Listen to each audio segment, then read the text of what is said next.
Ura da Euskal Autonomia Erkidegoan uraren politika kudeatzen duen Eusko Jaurlaritzaren erakundea. Tradizionalki maskulinizatutako sektore batean berdintasunaren alde lan egiten dugu.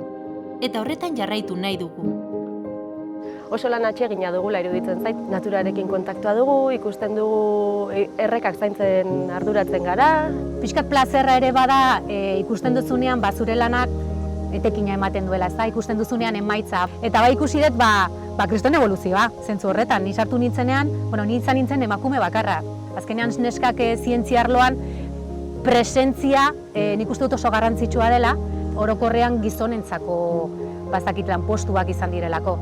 Eta, pixkanaka presentziaz esango nuke gure rekonozimendua irabazten ari garela.